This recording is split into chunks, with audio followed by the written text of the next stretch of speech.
Hello दोस्तों, नमस्कार। SM किसी चैनल में मैं आप सब लोगों का दिल से बहुत बहुत स्वागत करता हूं। अगर आपने पहली बार विजिट किया है जरूर चैनल को सब्सक्राइब कर लेना। उसी के साथ साथ free stock market classes, yes, आज इस चैनल के ऊपर नया लेक्चर अपलोड हो चुका है। अगर आपने नहीं देखा है जरूर देख लेना। उस वीडियो का लिंक ऊपर आई बटन पे या फिर नीचे डिस्क्रिप्शन में मिल जाएगा। एंड उसी के साथ साथ let's learn stock market and finance, इस चैनल को भी फॉलो कर लेना। कल है संडे, इस चैनल पे भी एक नया लेक्चर अपलोड होने वाला है। सो इस चैनल का लिंक भी आपको ऊपर आई बटन पे नीचे डिस्क्रिप्शन में मिल जाएगा। सो चलिए दोस्तों, फिलहाल इस वीडियो को स्टार्ट कर लेते हैं। ठीक है दोस्तों, अभी हम लोग आ चुके हैं बिल्कुल हमारे नॉर्मल स्क्रीन के ऊपर। कोई अलग से बताने की ज़रूरत है नहीं दोस्तों। यस, बिल्कुल आप सभी लोगों को यहाँ पे पहले से ही पता है। ऑफिशियली यहाँ पे वॉर डिक्लेयर हो चुकी है, आपको पता ही है। इजराइल, अमेरिका, ईरान, जो भी चीज़ें चलती थी, एक दूसरे को धमकी देने की बातें यहाँ पे करते थे।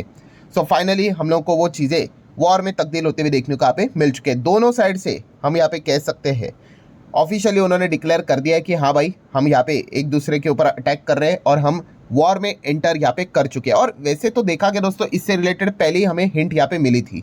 मतलब कल के दिन बाजार गिरा था और कल के दिन का हमारा जो पहला ही वीडियो था, लगभग 1 लाख लोगों ने इस वीडियो को देखा है। अगर आपने नहीं देखा है तो देख लेना, जहाँ पे हमें पता चल गया था कि आखिरी के 30 मिनट में, आधे घंटे में मार्केट जितना पूरा दिन नहीं गिरा था उतना गिर गया था। ठीक है, मतलब अंदाजा था कि भाई ऐसा कुछ यहाँ पे हो सकता है। और उस वीडियो में भी मैंने आप लोगों को बताया था। क्या बताया था भाई? जैसे कि आप देख सकते हैं, ये देखिए, पहले तो निफ्टी की बात करें, कल के दिन 317 पॉइंट गिरा था। ये देखो, ये जो गिरावट है ये लगभग 150 पॉइंट की गिरावट है। एंड ये 3 बजे से लेकर 3:30 बजे तक की है। मतलब क्या है, लास्ट मोमेंट पे जाते आते हम लोगों को बिकवाली देखने को यहाँ पे मिली है, दबाव देखने को मिला है। ठीक है, मतलब एक अंदाजा था ही कि यहाँ पे इस प्रकार की चीज़ें इस वीकेंड पे हो सकते हैं। और जैसे मैंने अभी आपको क्या बताया कि हिंट पहले से ही था मिला हुआ, क्योंकि ट्रंप ने यहाँ पे आई गेस 19 या फिर 20 फरवरी को धमकी दी थी।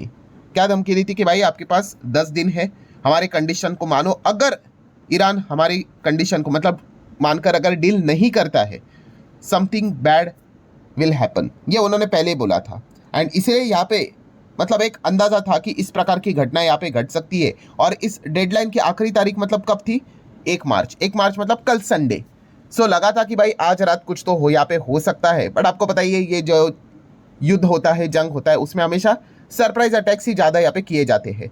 सो इवन दो डेडलाइन तो कल की थी, फिर भी उसके एक दिन पहले ही यहाँ पे हम लोग को अटैक होते हुए देखने को यहाँ पे मिल चुका है। सो आप देख सकते हैं, अमेरिका, इजराइल ने यहाँ पे ईरान के ऊपर अटैक यहाँ पे लॉन्च यहाँ पे कर लिया है। बहुत सारे एक्सप्लोजिव्स भी हम लोग को धमाके होते हुए देखने को मिल रहे हैं।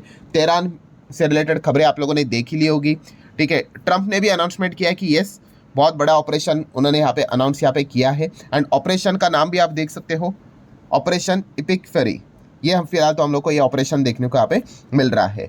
सो यहाँ पे सबसे पहले अटैक किसने किया? तो सबसे पहले अटैक वही यूएस और इजराइल ने मिलकर ही प्री अटेम्प्टिव स्ट्राइक यहाँ पे किया है।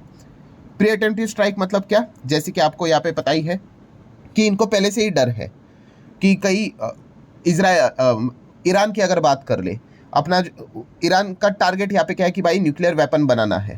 तो वो अगर बन गया तो इजराइल को काफ़ी खतरा है। तो इसलिए उन्होंने क्या कर दिया भाई कि वो हम बनने ही नहीं देंगे, पहले अटैक करेंगे। तो आज सुबह सुबह उन्होंने यहाँ पे अटैक किया था। और जस्टिफिकेशन भी उन्होंने वही दिया है प्री अटेम्प्टिव स्ट्राइक का। क्या दिया है कि भाई ये काफ़ी बड़ा थ्रेट है ईरान का, ये जो न्यूक्लियर प्रोग्राम है। और हम लोगों ने उनको बार बार वार्निंग दी है कि आप अपना ये प्रोग्राम को ड्रॉप करो, पर वो नहीं सुन रहे। अब नहीं सुन रहे तो भाई हम थोड़ी ना उस दिन का इंतजार करेंगे कि वो बनाएंगे। एक बार बन गया तो भाई इजराइल के लिए हमेशा के लिए खतरा हो गया।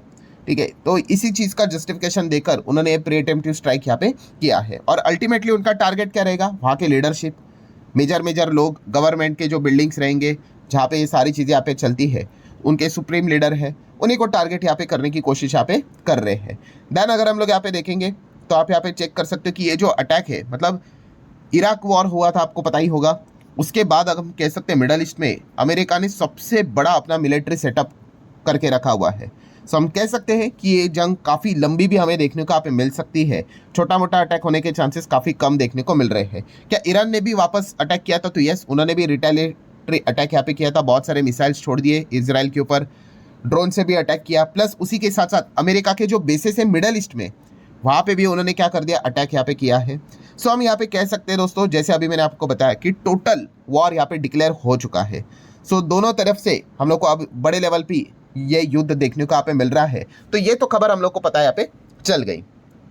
सो अब सबसे इंपॉर्टेंट चीज़ क्या है भाई? ये चैनल किससे रिलेटेड है? चैनल है भाई शेयर बाजार का।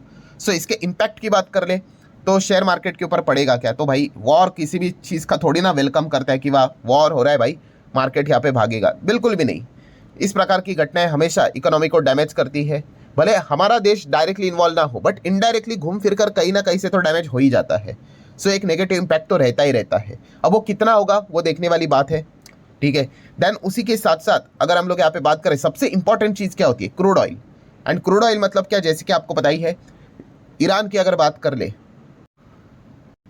सबसे इंपॉर्टेंट चीज़ कौन सी होती है? वही स्ट्रेट ऑफ हॉर्मुज। ये जो आपको ये एक पर्टिकुलर जो जगह देखने को आप मिल रही है, समंदर का इतना सा छोटा सा हिस्सा देखने को मिल रहा है, यस, यही से आपको ग्लोबल लेवल का 20% ऑयल से रिलेटेड चीज़ें आती जाती देखने को आप मिल जाती। कितना? 20% क्रूड ऑयल, ठीक है। एंड अगर आप यहाँ पे चेक भी करोगे कि कल से अगर हम बात करें, ये कल का डेटा है, मैं लिख लेता हूँ पहले ही, आप देख सकते हैं क्रूड यहाँ पे 71.91 तक चला गया था। फिर रात को भी अगेन ये कल का ही डेटा है, ब्रेंट हमने देखा था 3% तक ऊपर चला गया था। अभी क्रूड का भाव मत चेक करना भाई, मार्केट बंद है, ठीक है, कोई मूवमेंट आपको देखने को नहीं मिलेगा।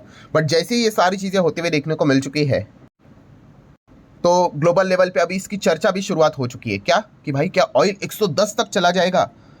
खास करके वही स्ट्रेट ऑफ हॉर्मुज की अगर हम लोग बात करें तो।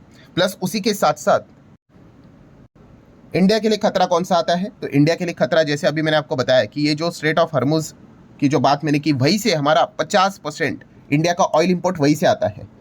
सो इसीलिए ये सबसे बड़ा थ्रेट हम लोग को देखने को मिल जाता है। हम सोचते हैं ना हमारा क्या है, वो एक दूसरे के ऊपर अटैक करे, बट भाई ऑयल तो वहाँ से ही आता है, ठीक है। और पूरा जो इकोनॉमी जो हमारा चलता है भाई, उसमें ऑयल का कितना बड़ा रोल है हर किसी को यहाँ पे पता ही है।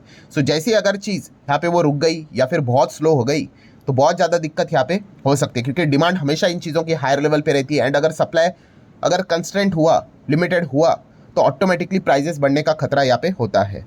सो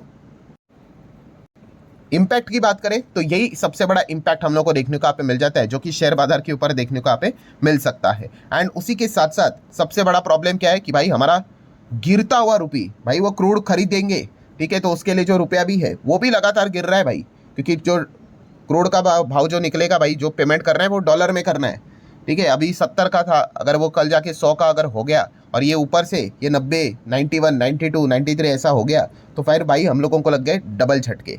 सो ये सबसे बड़ा सरदर्द हम लोग को देखने को मिला। इससे क्या होगा? हमारा इंपोर्ट बिल बढ़ेगा, उससे क्या होगा? ट्रेड डेफिसिट और वाइड होगा, उससे क्या होगा भाई? इन्फ्लेशन और ज़्यादा बढ़ने का खतरा होगा, और अल्टीमेटली हमारे जीडीपी के ऊपर दबाव होगा।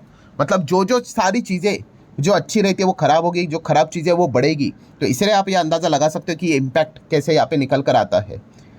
तो यही चीज़ें फिलहाल तो हम लोग को देखने को यहाँ पे मिल रही है, ठीक है। एंड इसी चीज़ के चलते मतलब जो हम कहते हैं ना कि बाजार के ऊपर प्रेशर क्यों यहाँ पे आता है, वो इसी चीज़ को लेकर फियर फैक्टर हम लोग को देखने को मिलता है। बीच में आर्टिकल्स भी हम लोगों ने देखे थे कि अगर ये वॉर स्टार्ट हुई तो क्रूड 75 होने में ज़्यादा टाइम भी नहीं लगेगा, ऑलरेडी 72 है। अब देख लेते हैं जब क्रूड का मार्केट स्टार्ट होगा तो ये 75 होने के लिए कितना टाइम यहाँ पे लगता है, और वो डिपेंड करता है कि आगे क्रूड का भाव कहाँ तक चला जाएगा, कि ये वॉर कहाँ तक चलती है उसके ऊपर। देन गोल्ड सिल्वर वालों की बात कर ले, ठीक है। सो गोल्ड सिल्वर में क्या निवेश करना चाहिए, तो इसके ऊपर मैं ऑलरेडी वीडियो बना चुका हूँ, ठीक है। आज ही का ये वीडियो है, ज़रूर इसको यहाँ पे देख लेना दोस्तों। ये वॉर का खतरा, जैसे मैंने आपको बताया था कि गोल्ड में जाना चाहिए कि सिल्वर में जाना चाहिए, मेरा क्या गोल्ड में इन्वेस्ट है या फिर सिल्वर में इन्वेस्टमेंट है, तो इस वीडियो का लिंक मैंने ऊपर आई बटन पे दिया है, ज़रूर इसको देख लेना। काफ़ी इंपॉर्टेंट, काफ़ी इंटरेस्टिंग वीडियो है, ठीक है। गलती से भी इसको स्किप मत कर लेना। सो चले जाते जाते सबसे इंपॉर्टेंट चीज़ ये तो पता है भाई कि युद्ध स्टार्ट हो चुका है, अब आगे क्या। सो आगे में देखो, सबसे पहले अगर आप ये सोचोगे कि ये कितना लंबा चलेगा, ठीक है, तो एग्जैक्टली भाई उसका कोई डेट नहीं होता है कि भाई 1 हफ्ता चलेगा, 2 हफ्ता चलेगा, नहीं। बोलते हैं ना वॉर ऐसी चीज़ होती है, एक बार एंट्री की ना तो कब एग्जिट होगा पता नहीं चलेगा। वो रशिया यूक्रेन देख लो, अभी भी चल रहा है, तो ये कब कितना चलेगा, कब तक चलेगा वो पता नहीं है। देन अगर देखा गया, अगर आप ये सोचोगे कि सर इन सभी चीज़ों में कोई होप वाली बात है क्या, होप मतलब मार्केट के लिए कोई अच्छी बात, तो अच्छी बात तो एक ही होगी कि भाई ये जल्द से जल्द क्या हो जाए, वॉर यहाँ पे एंड हो जाए, यहाँ पे ख़त्म हो जाए। याद है लास्ट टाइम भी अमेरिका ने B-2 बॉम्बर से ईरान के ऊपर अटैक किया था, पर उसके बाद उन्होंने अपना अटैक रोक दिया। उसके बाद उन्होंने बोला कि टेबल पे आओ, चर्चा करो, हमारे टर्म्स कंडीशन को सुनो, ठीक है, ये सारी चीज़ें बाद फिर मार्केट नॉर्मल हुआ था।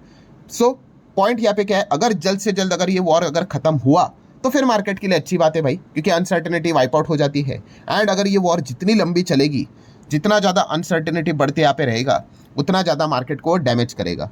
सो आपने बस यही करना है कि अभी जो भी चीज़ें ये चल रही है उसको लेकर क्या खबरें आ रही है उसके ऊपर ध्यान होना चाहिए। ध्यान उसके बाद जैसे आपको पता है स्ट्रेट ऑफ हॉर्मुज के ऊपर बहुत ही कड़ी नज़र होनी चाहिए कि एग्जैक्टली क्या चल रहा है, एंड क्रूड ऑयल के भाव के ऊपर ध्यान होना चाहिए कि कहाँ तक वो जा रहा है। अगर लगातार क्रूड बढ़ता रहा, ठीक है, तो फिर काफ़ी दिक्कत हम लोगों को झेलनी यहाँ पे पड़ेगी। रेट कट बेट कट तो भूल ही जाओ फिर, ठीक है। सो लेट्स सी अब ये चीज़ें कहाँ तक चलती है। जो भी लेटेस्ट अपडेट आएगा मैं आप लोगों को बता दूंगा, ठीक है। तो आशा करता हूँ दोस्तों वीडियो हेल्पफुल लगा होगा, चाहो तो लाइक एंड शेयर कर सकते हो। मिलते हैं नेक्स्ट वीडियो में, तब तक के लिए बाय बाय।